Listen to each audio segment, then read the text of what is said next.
to matters financial and geopolitical from a frontier. Thank you for stopping by. Let me start with some macro thoughts. And Holger tweeted this.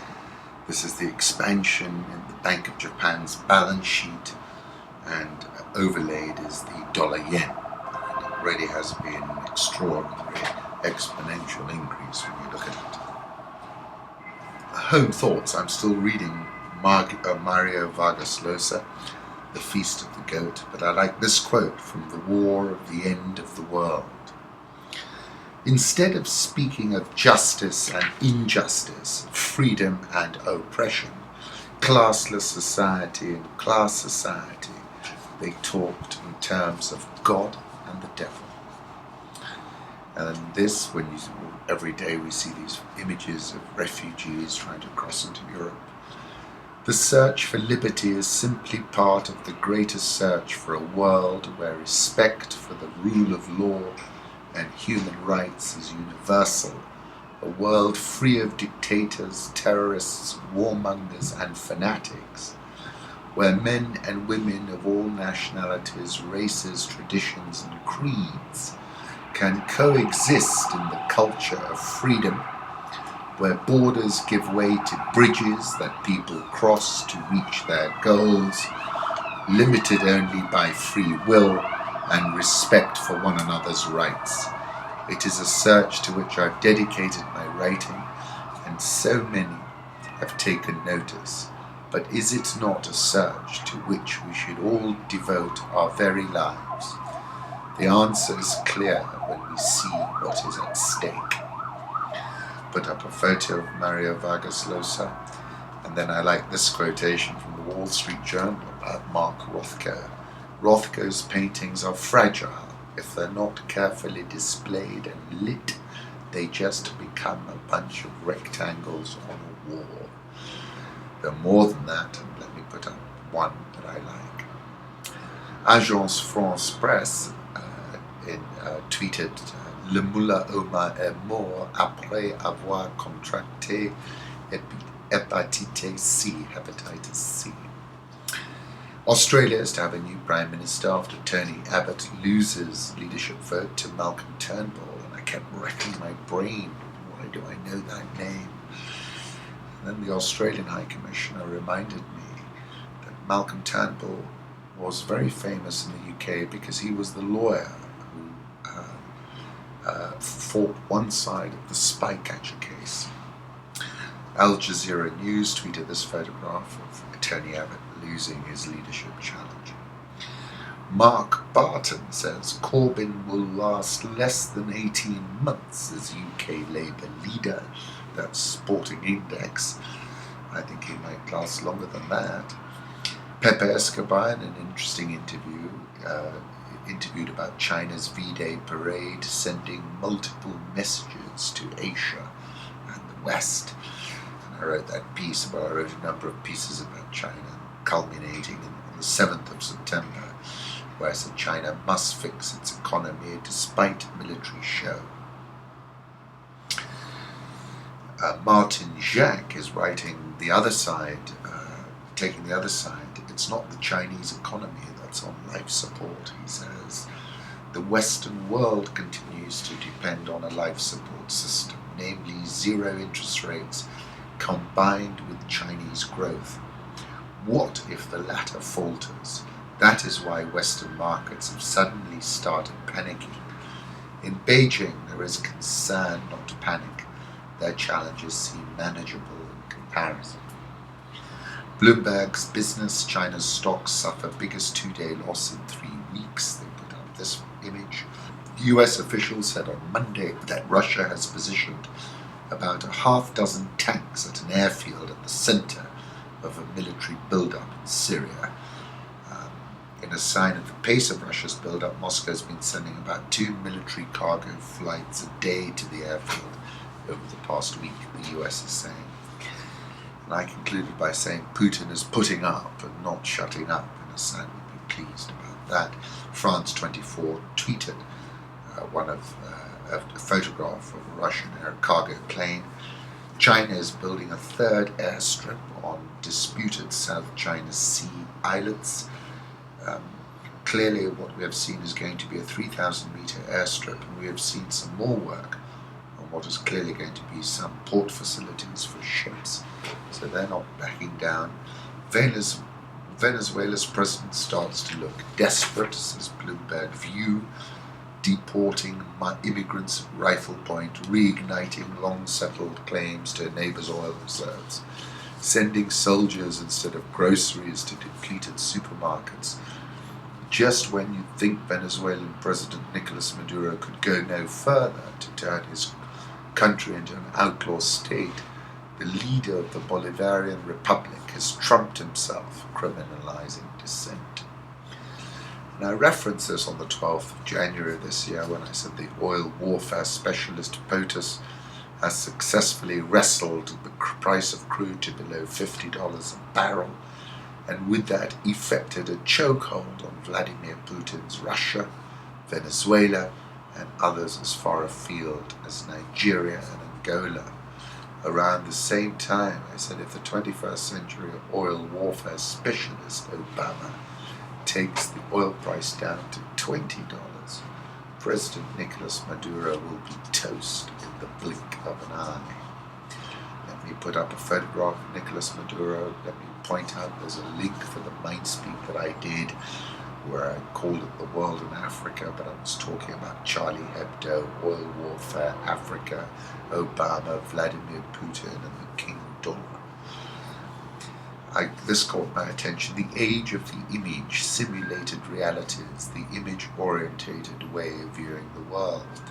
In the movie The Truman Show, the main character is locked into a world of image. He is the unknowing star of a simulated, constructed reality television show whose life is tightly controlled by those seeking to project the TV images they want beamed to the world, showing the day-to-day events in Truman's life. In the world of social media today, we are voluntarily becoming just like Truman, involved in a world of controlled images and concerned with the truth very late in the game, if at all. Paul Virilio is really the ultimate scholar in this sort of area. Euro 113.04 traded as high as 113.73 on Monday, its highest level since August 26. Dollar index 95.255 when I looked last. It did touch 94.913 on Monday, its lowest level since late August. Japanese yen 119.51. If it can break 118.60, which was touched on set 4, then we're going to see a bigger rally in the yen. Swissy 0.9684. The pound is at 154.36. The Aussie at 0.7129. It's been stronger of late. Indian rupee 66.415. South Korean 111.8213. Rial 381.36. Egyptian pound 783.01. The rand 13.50. Dollar index, let me put up a 3-month chart. I think it's headed higher. Euro dollar 3-month chart as well. I think we will turn lower. Gold last trading at 11.05. You've been a bear all year. I might not get my triple-digit print this year, but I might get pretty close. Crude oil $44.63, up a little bit. Emerging markets, everything was priced for perfection, and sadly, except for soccer players, Brazil seldom achieves perfection. Let me put up a chart of the Brazilian real. My target was 4 from a while back, and I'm standing by that. And on that note, I jumped to Oscar Niemeyer, the architect, who said, "Curves are the essence of my work because they are the essence of Brazil, pure and simple." Put up an image of the Alvorada Palace, which he designed. Holger again, Turkey, talking about the lira. Lira down 23.5% year to date. I can't see Erdogan pulling a rabbit out of the hat. Sub-Saharan Africa, very interesting piece on Bloomberg. Africa's oversold growth story as investors confronting losses. Just a year ago, Africa was touted as the next investment El Dorado. 2 decades of record growth, a rapidly urbanizing population of 1.1 billion, rising incomes, vast untapped mineral reserves would lead to the creation of a broad middle class, the theory went. GE, Marriott, Carlyle, Helios set up funds targeting the continent. The region attracted $128 billion in FDI last year, up from $52.6 billion in 2013. That's EY. Now a slowdown in China, a commodity price rout, and a power shortfall are separating the losers from the winners. The MSCI EFM Africa Index of shares has dipped 18% this year, 5 percentage points more than the gauge of stocks across 24 frontier markets. 22 of 24 African currencies tracked by Bloomberg have lost ground against the dollar. The combined economies of sub-Saharan Africa should expand 4.4% this year, the IMF said in July. That's going to be tough. But saying that, when you look at sub-Saharan Africa, the data is driven largely by Nigeria and South Africa, which together account for 55% of the 48 sub-Saharan African nations' GDP. It's about the weakness of the giants, said Akinwumi Adesina, the president of the African Development Bank. Bright spots remain. DRC expected to be Africa's top performer this year, forecast by the IMF to grow by 9.2%. Besides Nigeria, the commodities rout has hit oil producers such as Angola and Ghana, as well as Zambia. Price of Brent crude has plummeted 51% over the past 12 months, while copper has slumped 22% on the London Metal Exchange. I wrote several articles. The latest one was 31st of August, when I said China's volatility causing influenza across Africa. 8th of June, I talked about the sub-Saharan African currency bloodbath. 20th of April, I started getting bearish. I said sub-Saharan Africa tilted to the downside. South African all-share bounced 0.89% yesterday. It's down just less than 1% year-to-date. Dollar rand, 13.50. Let's see what happens today and tomorrow with Janet Yellen. Egyptian tourist shootings. Mexican group was eating roadside meal when security forces launched an attack from an aeroplane and helicopters. It's not going to be helpful, is it, for the tourism business? On their way to their hotel, they stopped by the side of the road to eat a meal when multiple aircraft fired. Egyptian pound is around the 783 level. Egyptian EGX 30 down 19.807% year to date, up 1.07% yesterday. FT is saying Nigeria's anti-corruption drive set to trigger huge bank outflows. A directive from President Buhari to be enforced Tuesday will require all federal revenue-generating institutions, including the opaque state-owned oil company, to begin paying their revenues into a single treasury account instead of a web of largely untracked private bank accounts. Significant boost to Buhari's corruption-fighting credentials. Move is aimed at addressing a decades-long lack of oversight in state revenue, projected to see more than $6 billion of public funds transferred from local banks to the country's central bank. If that all happens in one day, clearly what you're going to see is significant shock in the system where there is a serious lack of liquidity, and interest rates, which are already very high, will go even higher. The Nigerian all-share bounced 2.29% yesterday, but it still remains down 12.37% year-to-date. Bank of Ghana unexpectedly raised its key policy rate to 25% and announced that the government will start a roadshow for a $1.5 billion Eurobond on September the 22nd. Ghana Stock Exchange Composite Index is minus 7.961% year-to-date. Padresh, who sits in Burundi, tweeted, "Beautiful Burundi, eyes to the west, looking out over the rooftops of Burundi's capital toward the setting sun." Kenya sees flour exports stalling as El Nino threatens disease. Kenya's flour exports may stall this year as wet weather curbs production and costs increase because of the weakening shilling.